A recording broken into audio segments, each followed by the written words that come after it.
दुनिया में पहली कौम हमने कहा दुनिया को, दुनिया में जितने धर्म हैं सबका परमात्मा सातवें आसमान पे बैठा है।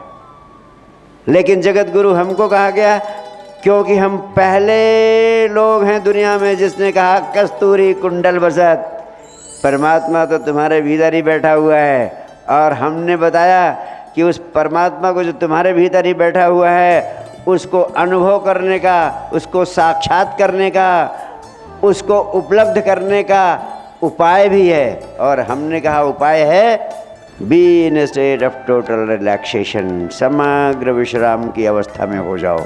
दौड़ो नहीं, भागो नहीं। अगर कोई चीज़ तुम्हारे भीतर ही है और तुम उसको पाना चाहते हो तो जितना ही तुम दौड़ोगे, अपने से दूर भागोगे, उतना ही तुम उससे वंचित हो जाओ।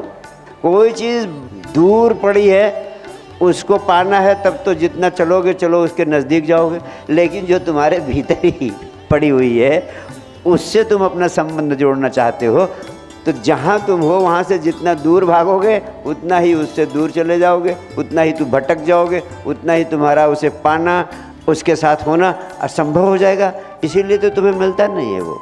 इसीलिए मैं कहता हूँ ठहर जाना ही एक मार्ग है, भागना नहीं, दौड़ना नहीं, ठहर जाना ही मार्ग है। और ये ठहर जाना कैसे संभव? तुम जिंदगी में ठहर जाओ।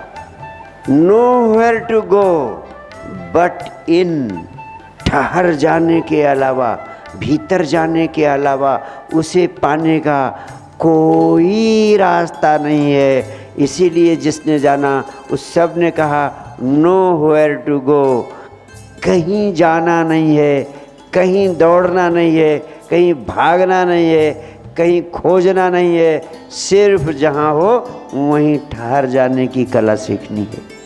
तुम कैसे ठहर सकते हो? पहली सबसे बड़ी बाधा ठहर जाने में क्या है? तुम्हारे भीतर बहुत सारे मल विकार कचरा इकट्ठा है, वो तुम्हारे शरीर को बोझिल बना देता है। जो तुम्हारे ऊर्जा के केंद्र हैं, मूलाधार चक्र है, स्वाधिष्ठान चक्र है, मणिपुर चक्र है नाभि पर, ऊपर हृदय चक्र है, फिर विशुद्धि चक्र है, आज्ञा चक्र है, फिर सहस्रार है। यहाँ ये सब ऊर्जा के केंद्र हैं। ये जो ऊर्जा के केंद्र हैं यहाँ पर तरह तरह की ग्रासनेस, तरह तरह की स्थूलता इकट्ठा हो गई। इसीलिए आपके भीतर जो संपदा है उसका कोई स्वाद आपको मिलता नहीं, और इसीलिए विश्रामपूर्ण होना आपके लिए संभव नहीं हो पाता। कौन नहीं विश्रामपूर्ण होना चाहता? लेकिन जितना तुम विश्रामपूर्ण होने की कोशिश करते हो उतना ही तुम बेचैन और होते चले जाते हो। अब तुम बिस्तर पर लेटते हो कि मैं तो आपको विश्राम करने जा रहा हूँ, गुरुजी ने कहा अब मैं ठहर गया, कहीं भागना नहीं, कहीं उलझना नहीं, अब तो मैं जहाँ हूँ वहीं विश्रामपूर्ण रहूँगा।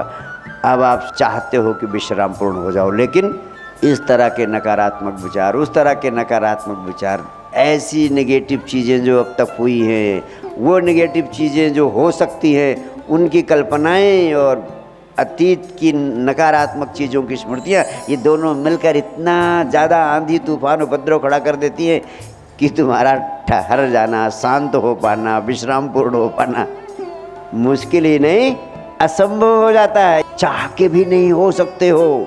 कैसे विश्रामपूर्ण होगे? क्योंकि पीछे जो कुछ भी हुआ है उल्टा सीधा, जिसने तुम्हारा जीवन बर्बाद किया, तुम्हें पीड़ाएं दी, वो उतरता नहीं। आगे ऐसा ना हो जाए, वैसा हो ना जाए, उन चीज़ों की सोच, वो खतरे, वो भय जो आगे वाले जीवन में आ सकते, वो तुम्हें घेर लेते हैं। अब तुम जहाँ हो वहाँ कभी विश्रामपूर्ण हो पाओगे? सिर्फ बेचैन होगे।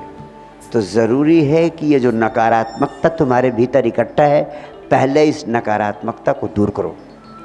और नकारात्मकता सबके भीतर बहुत कुछ भरी हुई है, और ये आज की भरी हुई नहीं है, ये पिछले जन्मों में भी आप नकारात्मक रहे हैं, उसकी चिप लेकर के आप आए हो अपने हृदय केंद्र में।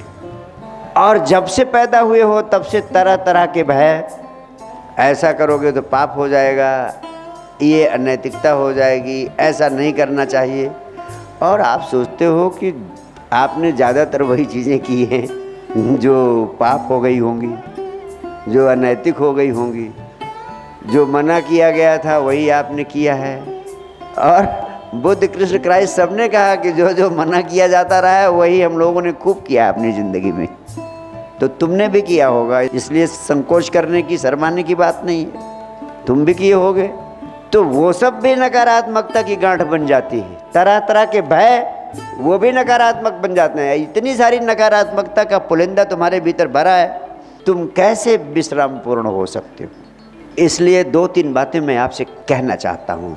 इसलिए मैं कहता हूँ जिंदगी का सबसे अनिवार्य अंग है कि जो नकारात्मकता आपके भीतर भरी हुई है, सबसे पहले उस नकारात्मकता से मुक्त होना जरूरी है। अन्यथा जो कुछ भी तुम पूजा पाठ, प्रार्थना, ध्यान करने की चेष्टा करोगे, सब व्यर्थ चला जाएगा। और अब तक का तुम्हारा सब व्यर्थ गया है, उससे मिला कुछ नहीं है, उससे आपको हुआ भी कुछ नहीं है, आगे भी कुछ होगा नहीं। तुम्हारे भीतर इतना सारा विचारों का जाल, नकारात्मकता का कचरा, विकार इकट्ठा है और तुम हाथ जोड़े आरती गाते हो, ओम जय जगदीश हरे, प्रभु जय जगदीश हरे। ये सब तो केवल होठों का हिलना है, ये सब तो केवल एक शारीरिक शब्दों का व्यायाम है। इस व्यायाम से कुछ नहीं होने वाला है।